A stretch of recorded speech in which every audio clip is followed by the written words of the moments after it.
మరి కంట్రోల్ చేయగలుగుతుంది కమిషన్ దందాల్ని. ఇక కేసీఆర్ని ఇరికిస్తారా? కాళేశ్వరంపై ఈటల ఏం చెబుతున్నారు? నేడు కమిషన్ విచారణకు బీజేపీ ఎంపీ ప్రశ్నల వర్షం కురిపించనున్న కమిషన్ వాస్తవాలు మొత్తం బయటపెడతారా? విచారణపై బీఆర్ఎస్ నేతల్లో టెన్షన్.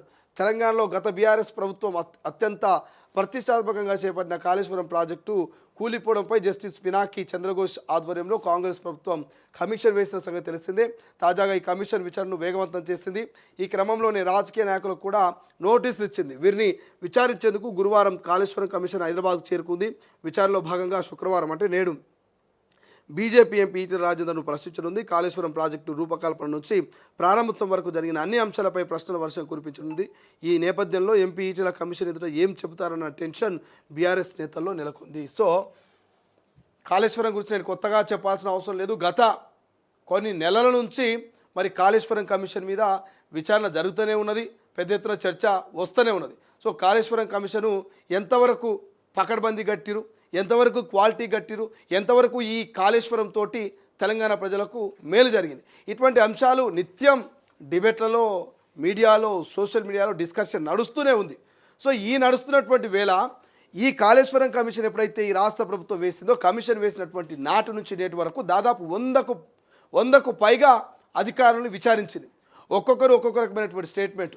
కొంతమంది తెలియదు, మర్చిపోయినా, చూడలేదు, గుర్తుకులేదు, ఇట్లా కొన్ని ఆన్సర్ చెప్పారు. ఇట్లా ఎవ్రీ ఆఫీసర్ రికార్డ్స్ మొత్తం కూడా భద్రపరుచుకున్నది కాళేశ్వరం కమిషన్.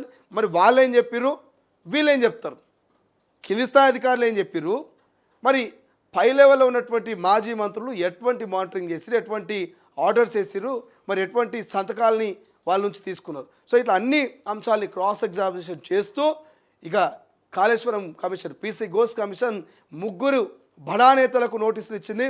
ప్రధానంగా మాజీ ముఖ్యమంత్రి కేసీఆర్కు, మాజీ మంత్రి ఈటెల రాజేందర్కు, మరి మాజీ మంత్రి హరీష్ రావుకు. ఈ 3కి నోటీసులు ఇస్తే కేసీఆర్ 11వ తారీఖు వస్తున్న ఆయన నాకు కొంత టైం కావాలంటే ఓకే అని చెప్పారు. ఇక హరీష్ రావు 9వ తారీఖు అంటే ఓకే చెప్పారు. ఇక ఈటెలకు 6వ తారీఖు నాడు రమ్మన్నారు. ఇప్పుడు ఈటెల రాజేందర్ మాజీ మంత్రి అయినప్పటికీ బీజేపీ ఎంపీ, ఆయన విచారణకు హాజరైతే అప్పుడు ఏం జరిగింది నాకు దానికి సంబంధమే లేదు, ప్రత్యేకమైనటువంటి కార్పొరేషన్ పెట్టిన కాళేశ్వరకు ఆ కార్పొరేషన్ ద్వారా పైసలు పంపించారు తప్ప నాకు ఈ యొక్క ఆర్థిక శాఖ మంత్రిగా ఉన్న నాకు కానీ కాళేశ్వర లావాదేవీలకు ఎటువంటి సంబంధం లేదు, నా ఇన్వాల్వ్మెంట్ లేదని ఈటెల రాజేందర్ చెప్తున్నాడు. మరి ఇదే ముచ్చటను కాళేశ్వరం కమిషన్ ముందు ఎట్లా చెప్తాడు? కమిషన్ ఏమడుగుతుంది? మరి ఎవరిని ఇరికిస్తాడు? ఈటెల ఇరికిస్తాడా లేకపోతే ఇరుకుతాడా? ఏం జరుగుతున్నటువంటి ఒక చర్చ, ఒక ఆ యొక్క కుతూహలం అందరూ కూడా ఇంట్రెస్టింగ్ వాతావరణంతో కూడా రాజకీయంగా ఇటు సామాన్యుల నుంచి సెలబ్రిటీ దాకా ఇవాళ మొత్తం టీవీలో కతుకపోయేటువంటి పరిస్థితి కనిపిస్తుంది.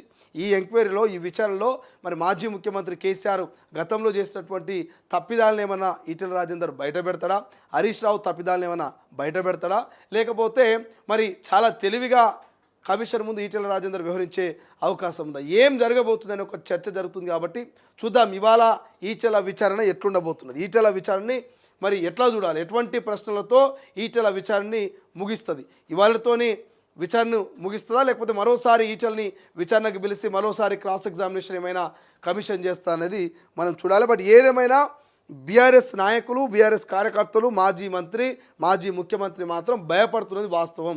ఈటెల విచారణ అయిపోయేంత వరకు కేసీఆర్కు కొంత భయమే ఉంటుంది. ఆయన ఏం చెప్తాడో తెలియదు, అక్కడ ఏం రికార్డింగ్ చేసుకుంటారో తెలియదు. సో మళ్ళీ నన్నేమడుతారో తెలియదు, మరి నేనేం చెప్పాలనో అర్థం కాని పరిస్థితిలో అటు హరీష్ రావు, ఇటు కేసీఆర్ ఇద్దరు మాత్రం కొంత భయాందోళనలో ఉన్నట్టుగా తెలుస్తూ ఉంది. చూడాలి ఏం జరుగుతుందో. ఈనాడులో చూస్తే